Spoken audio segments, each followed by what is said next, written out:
सितंबर का महीना था। काली अंधेरी रात थी। धीरे धीरे से हवा की ठंडी लहरें आ रही थी। आकाश में बिजली चमक रही थी। महेश चाचा अपने घर से दूर अपने खेत में खाट पर सोए हुए थे। उनका खेत गांव के तालाब के पास था। बारिश के कारण पूरा तालाब भर गया था और खेत में घास भी ज़्यादा हो गई थी। उसके कारण अंधेरे में यह सब ज़्यादा डरावना लग रहा था। उस तालाब के किनारे आम के 6 से 7 बड़े बड़े पेड़ थे। आम की पेड़ की डालियों की आवाज़ भी काफ़ी डरावनी लग रही थी। अचानक खेत में बंधी हुई भैंसों ने चिल्लाना शुरू कर दिया। महेश चाचा को पता ही नहीं चल रहा था कि आखिर ये भैंसें ऐसा क्यों कर रही हैं। उन्हें लगा कि शायद ठंडी के कारण ये भैंसें ऐसा कर रही होंगी, इसीलिए महेश चाचा ने खेत में चिमनी जलाई। उस चिमनी के उजाले में महेश चाचा की नज़र उनकी खाट पर पड़ी। उन्होंने देखा कि एक औरत उनकी खाट पर बैठी है। यह देखकर उनका शरीर डर के मारे थर थर काँपने लगा। उसी वक्त आकाश में बिजली का तेज झटका हुआ। वैसे तो महेश चाचा बहादुर थे, लेकिन आज उन्हें भी थोड़ा डर लग रहा था। उसी वक्त काका ने आग में सूखी घास डाली और आग को ज़्यादा बढ़ाया। इसकी वजह से वो औरत अब ठीक से दिखाई दे रही थी। महेश चाचा ने तापने के साथ बैठे बैठे ही आवाज़ लगाई, कौन है? पर सामने से कोई प्रतिक्रिया नहीं मिली। इसलिए चाचा अचंभित रह गए। उनकी समझ में कुछ नहीं आया। अब चाचा खड़े हो गए। इसलिए महेश चाचा ने ये सोचा कि अब डरने से कुछ नहीं होगा, मुझे हिम्मत से काम लेना होगा, क्योंकि जो डर गया वो समझो मर गया। चाचा ने एक बड़ी लकड़ी हाथ में ले ली और बोले, कौन हो तुम?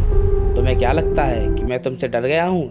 लेकिन सच तो यही था कि चाचा अंदर से पूरी तरह से डर के मारे काँप रहे थे। चाचा का यह गुस्से वाला रूप देखकर वो औरत खड़ी हो गई और जोर से बोली, क्या तुम मुझसे नहीं डरते? चाचा ने हिम्मत की और बोले, यहाँ से चली जाओ, वरना यह लाठी से मार मार कर मैं तेरा सर फोड़ दूंगा। इतना ही बोलते महेश चाचा ने लाठी हाथ में उठा ली और उसी वक्त उस औरत ने कहा, अब तू मुझे मेरे ही घर से बाहर निकालेगा? यहाँ पर तो मेरा बचपन गुजरा है, यह मेरा ही घर है, मैं यहाँ सालों से रह रही हूँ। यह सुनकर चाचा जी का डर और गुस्सा दोनों ही शांत हो गए।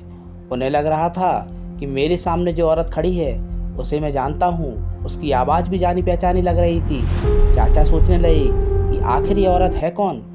अगर मैं इस औरत को जानता हूँ तो आखिर ये इतनी भयानक और विकराल रूप में क्यों है?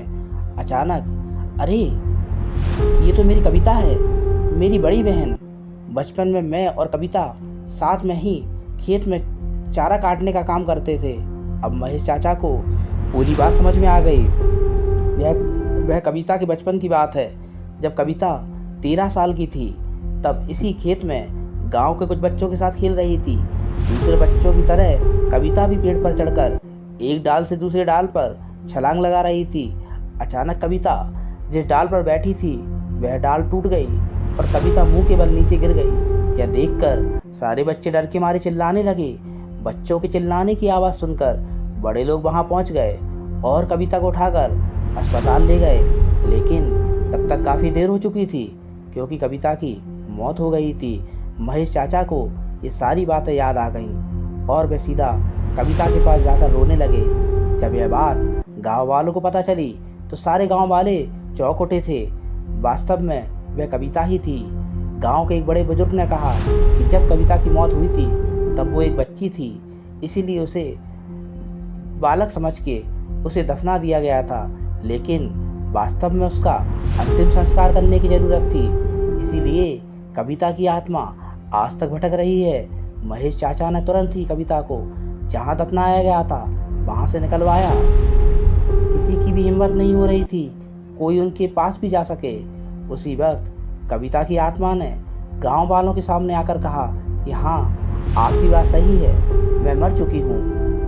आप लोगों को मुझसे डरने की ज़रूरत नहीं है। मैं अभी भी इसी गांव की बेटी हूँ, लेकिन मैं काफ़ी समय से भटक रही हूँ, मुझे मुक्ति दीजिए। बाद में महेश चाचा ने कविता के शव का अंतिम संस्कार किया और उसकी आत्मा को शांति दिलाई। अगर ये वीडियो आपको अच्छी लगी हो तो लाइक और शेयर ज़रूर कीजिए। और हाँ, यदि आपने अभी तक हमारे चैनल को सब्सक्राइब नहीं किया है अभी कर दीजिए, जिससे आपको हमारे वीडियोस का नोटिफिकेशन मिल पाएगा। आप सबका बहुत बहुत धन्यवाद। Good night, take care.